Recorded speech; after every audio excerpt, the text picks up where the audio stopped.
तो आज के इस वीडियो में हम आपको ओल्ड पेंशन स्कीम के बारे में बताने जा रहे हैं, जिसकी बहाली कर्मचारी फिर से चाहते हैं। जब से ओल्ड पेंशन स्कीम की जगह नेशनल पेंशन स्कीम को लागू किया गया है, तब से लगातार सरकारी कर्मचारियों के बीच असंतोष नजर आ रहा है। यही वजह है कि देश के अलग अलग हिस्से में पुरानी पेंशन को बहाल करने के लिए केंद्रीय कर्मचारी प्रदर्शन कर रहे हैं।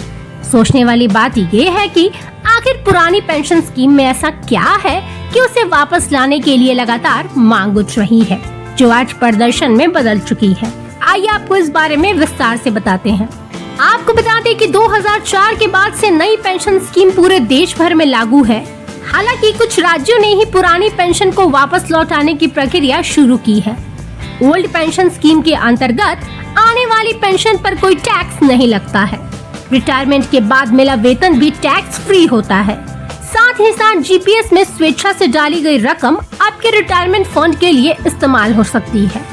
हालांकि ध्यान देने वाली बात ये है कि ओल्ड पेंशन स्कीम केवल रिटायर्ड सरकारी कर्मचारियों के लिए होती है, जिसे कई राज्यों में दोबारा से लागू भी कर दिया गया है, जिसमें हिमाचल प्रदेश, राजस्थान, पंजाब, झारखंड और छत्तीसगढ़ जैसे राज्य शामिल हैं।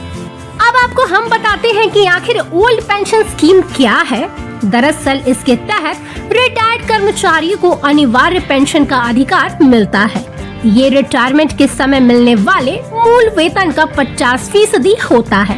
यानी कि कर्मचारी जितने बेसिक पे पर अपनी नौकरी पूरी करके रिटायर होता है, उसका आधा हिस्सा उन्हें पेंशन के रूप में दिया जाता है। ओल्ड पेंशन स्कीम में रिटायरमेंट के बाद कर्मचारियों को वर्किंग एम्प्लॉय की तरह लगातार महंगाई भत्ता समेत अन्य भत्तों का लाभ भी मिलता है। पुरानी पेंशन स्कीम में रिटायरमेंट के समय की सैलरी की करीब आधी राशि पेंशन के रूप में मिलती थी, जो कि नई पेंशन योजना में निश्चित पेंशन की कोई गारंटी नहीं है। 2003 में नेशनल पेंशन स्कीम की शुरुआत हुई, जिसमें सरकारी व गैर सरकारी दोनों ही कर्मचारी आते हैं। शुरुआत में ये केवल सरकारी कर्मचारियों के लिए था, लेकिन 2009 में उसमें बदलाव किया गया। इसमें 18 से 60 साल का कोई भी कर्मचारी निवेश कर सकता है, जिसमें आपको 1.5 लाख रुपए तक का टैक्स लाभ भी मिलता है। हालांकि इसके लिए सैलरी में से कटौती होती है और रिटायरमेंट के बाद मिलने वाली रकम कर योग्य होती है। आपको बता दें कि ओल्ड पेंशन स्कीम को लागू करना किसी भी राज्य के लिए आसान नहीं होने वाला है, क्योंकि इससे सरकारी खजाने पर बोझ बढ़ जाएगा। साथ ही साथ कानूनी तौर पर केंद्र से इजाजत की भी जरूरत होगी। ऐसी और जानकारी के लिए देखते रहें अच्छा जी.com।